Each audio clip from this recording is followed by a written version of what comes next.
How's it going, guys? Today we're going to be talking about a sad reality that occurs in the Dota 2 community. Now, if we all know that all Dota 2 players essentially have a dream of becoming a pro in Dota. I would say Dota is one of the most competitive games out there. It is not like Minecraft where there's no objective. You just run around and have fun, right? You fuck around and have fun. In Dota, all 99% of the players that play this game all play ranked. You literally cannot find an unranked game in a higher MMR bracket because everyone's so competitive. In turn, you try to gain MMR, you try to become better, and you try to eventually, everyone. I would say anyone. I would even say as far as this, anyone who has divine rank and above has considered to be a professional player at some point during their entire Dota 2 career. At some point, they might not think so anymore, but there was a single instance of time where they thought that they could maybe become a pro player. Okay? Every single one who is above divine, especially if you're in mortal rank, including myself. Now, the sad reality is that this is much harder than what is like actually, you know, in the reality is a lot more difficult. But we're not really here to talk about how much more difficult or how difficult it is to become a pro player because we all know you gotta get like top 10 in your region. You gotta get scouted by some team. You gotta join team, gotta know how to network. Like just playing good is not enough. Like there's a lot of players that play really good, but they're on a shit team and they never win in TI. Like there's some players out here that plays really good and they just become like a streamer. Like they're super good, right? I'm not gonna mention any names, but there's streamers out there that play very good and that was top rank one and rank one like for a long time and they don't make it at all.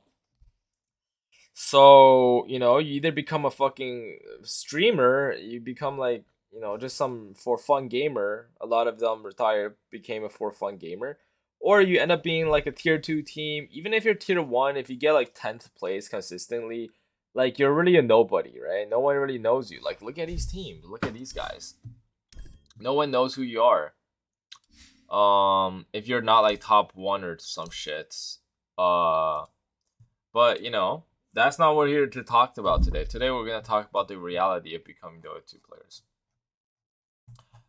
So we know is that the thing about Dota is that once you start, you don't really quit, and that is number one. So Team Spirit want TI. They said they were gonna like take a break. They never did because this is the only thing they are good at. This is the only thing they know. They don't know anything else in life, and they have nothing in life. So the only thing they can do is continue playing. Same with Thompson, Seb, Jerax, Anna. They all like quit and then they just come back because like eventually you realize that damn, all I know is how to play video games. I spent my whole life playing this fucking game made by some random guy called Gabe, like Valve Company, and you devoted like half your entire lifetime to playing this godforsaken game instead of experiencing what life is actually like. You don't go touch grass, you don't go outside, you haven't traveled the world, you don't meet people, you have no friends, you don't have a girlfriend, you just play this game, right? You work your minimum, flip your burger at McDonald's, and you play this game. And you spend all the money you make to buy skins. And then you realize, like, yo, I got nothing else outside of this game. I got 8,000 hours, 10,000 hours, the best thing I am ever at. Normal people, they have a hobby like basketball and they can play with, IRL friends, and it's a good, thing to socialize with. And it's a good workout, but instead you sit on your fucking chair, eat your fucking ice cream, eat your fucking chips, and you play this game. Now, that's basically the reality of every single pro player. Okay, they sit in front of their PC 8 hours a day minimum, probably more, playing the same thing over and over again. Now, is that necessarily bad? Not really, because if you think about any profession, even in sports, chess, it doesn't matter what it is. Eventually, you get to a point where it's your job. You're spending 8 hours a day training for this job. It's not like, oh, it's really fun. I just do this for fun and I make money. No, these guys, any guy in the NBA will tell you they train 8 hours plus a day. So, it does become repetitive and boring because it is a job that they do. So this is the common across every single career. That is just the reality of Dota. This, for some reason, some people think that Dota is somehow different and deviates from the norm, and you don't need to essentially do that to become a pro player, but in reality you do, which is completely flawed because it's just like any other profession, just as hard to be competitive in it. The biggest difference I would say is on the second 2 point is that if you look at these players, they look happy, but look at them, guys. This is how your gamers look like, okay? This guy had an ultra glow down. He became a geek, okay? Toronto Tokyo used to have his sexy hair and he had no glasses. Now he probably plays too much Dota in the past year and he had to wear glasses, dude. Keep in mind, these guys are all 19, 20. Imagine what they will look like when they're like 30 years old. They're rich. They got their millionaire paycheck from winning TI. But look, they're having a physical glow down because they spend so much time playing Dota every day. And anyone who knows that before you play this versus your 6-month hiatus where you play Dota every single day, you're gonna have a glow down, bro. Look at Yatoro, bro. This guy was like good looking. Now he's just fat and he has glasses. This is the mid and carry players. Okay? Every single mid and carry players is gonna eventually look like this. Okay? Look at, like, I'm not gonna mention names again. There's so many people that they used to look like hella energetic and young and like a lot of energy in them and delightful, and then now they just look like they want to kill themselves. Just look at how many Dota players are obese. You ever seen an NBA player obese? Fuck no. I'm not gonna mention names again, but you guys can tell by just looking down this line of fantasy, right? They're either like anorexic, unhealthy, based on their sleepless nights where they're sleep deprived and you can tell from their eyes, or they are essentially like aging extremely fast. Hashtag some people who are young but looks like they're 30 years old, or they're just obese. There's only a handful of people who are healthy, good looking, and look like they actually work out or anything like of that nature that look somewhat presentable, right? Some people looks like they never showered in a year. Now, you know, the reason why I'm bringing this up is because this is the lifestyle you are choosing to be. You have to understand, you are not much different from these guys. Don't think that you're gonna be that one guy who's gonna have his life together and everything. No. You're most likely gonna be exactly like all of these pro players are if you choose to pursue it. And that is if you become a pro player.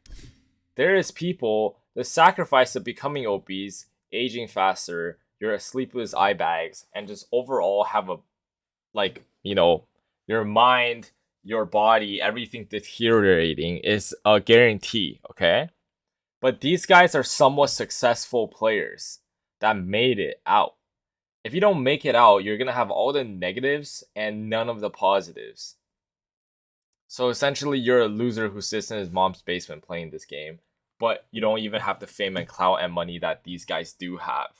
So it's a triple negative for you. Okay, let's say if you are one of the 1% of people or 0.01% of people who does make it, like these guys, you also have a time limit of like 5 to 6 years. You don't really see much pros playing like, you know, mid or carry. If you're playing position 5, maybe you get a bit longer, but that's still only like, you know, a couple years more. You don't get to do this when you're 40 years old, okay? So it's pretty much a very short career, just like most competitive sports. You start at maybe like 18, 19, and then you go from like up to 26, 27, and then you pretty much retire or you become some kind of for fun streamer or some shit, you know. So yeah, that's basically the reality of your pro career. Now, the reason why is because you're gonna be competing against Zoomers younger than you, and if you are a pro, you're pretty much relying on your entire life on a game that someone designed, and you're praying to Lord Gaben that Valve decides to keep working on this game, keep making it better, advertise it, and not let the game die. If there's no one watching, no one playing, then you're not gonna get money, right? There's a game called Age of Empires. A lot of people are really good at it, but the number one prize pool is only like 10 grand or some shit. It's like absolutely pathetic because there's not enough people who sponsor and not enough viewership. So it's like there's just not big enough a community to support what you do. So yeah, if this is the lifestyle you want, these guys are all young, dude. These guys are like 20 years old. Imagine if you're 30, what you would look like, right? And just like this is your life. So really consider that. It's not an easy feat. And you're sacking your life for this.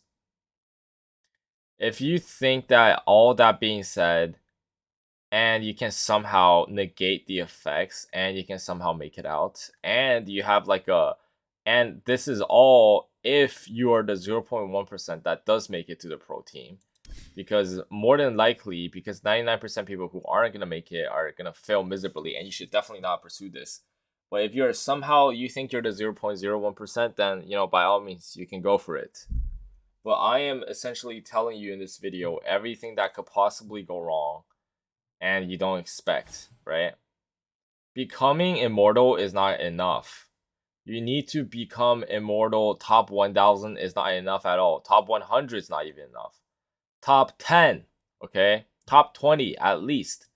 If you're like a mid player and you're not like rank 2, you're not going to make it in this day and age.